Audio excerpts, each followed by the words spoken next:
جی بالکل، بہاولپور کی سب تحصیل اوش شریف کا تاریخی شہر جہاں پر مشہور صوفیہ اکرام بزرگان دین ولی اللہ کے مزارات واقع ہیں، جن میں حضرت سید جلال الدین سرخ پوش رحمۃ اللہ علیہ، حضرت سید محبوب رحمۃ اللہ علیہ، سینکڑوں مشہور بزرگان دین جنہوں نے آ کر یہاں کئی سو سال تبلیغ کی اور یہاں پر رہنے والے ہندوؤں اور غیر مسلم کو کلمہ پڑھایا، ان کو مسلمان کیا اور یہاں پر علم کی شمع روشن کر کے بر اعظم کی سب سے پہلی دینی درسگاہ قائم کی، جہاں سے ہزاروں لاکھوں لوگ پڑھ کر بڑے عالم دین، قاری، مفتی اور صوفیہ بن گئے، جنہوں نے اس سلسلے کو جاری رکھا اور جہالت اور بے دینی کو ختم کر کے دین اسلام کی روشنی کا بول بالا قائم کیا۔ مگر افسوس کہ آج کل ان مزارات پر لٹیروں نے قبضہ کر لیا ہے،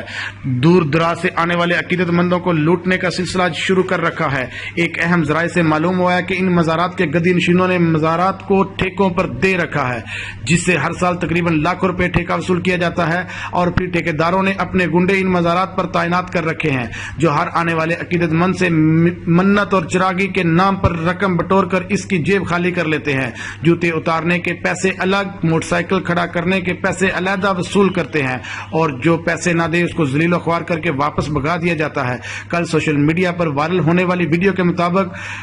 اس فرحان نامی شخص نے کل مزار پر آنے والے روڈ پر رسا باندھ کر ناکا لگایا ہوا تھا اور ہر آنے والے موٹر سائیکل سے 20 روپے اور کار سوار سے 50 روپے وصول کر رہا تھا۔ ویڈیو وائرل ہونے کے بعد اس نے رسا کھول کر پھینک دیا اور اس نے آج اپنے موقف میں بتایا کہ موٹر سائیکل سٹینڈ لگا رکھی ہے تاکہ لوگوں کی موٹر سائیکل چوری نہ ہو، میں اپنی پرچی کے 20 روپے مانگ رہا تھا۔ حالانکہ ویڈیو میں صاف نظر آ رہا ہے کہ اس نے شہری سے بدتمیزی بھی کی اور اس کی موٹر سائیکل کی بھی چابی نکال لی اور اس کو دھمکیاں بھی دی۔ مگر افسوس اس لوٹ مار میں محکمہ اوقاف کے سینئر افسران بھی شامل ہیں، جو باقاعدہ اپنا حصہ لیتے ہیں۔ لوگ ان درباروں کے لٹیروں سے تنگ آ چکے ہیں، بلکہ دور دراز سے آنے والے عقیدت مند جو یہاں پر روحانی سکون حاصل کرنے آتے تھے، ان کی تعداد میں بھی کافی کمی ہوتی جا رہی ہے، لیکن ان لٹیروں کے خلاف آج تک کسی نے بھی کوئی ایکشن نہ لیا ہے۔ کیمرہ ٹیم کے ساتھ راؤ خالد، آپ تک نیوز، اوج شریف۔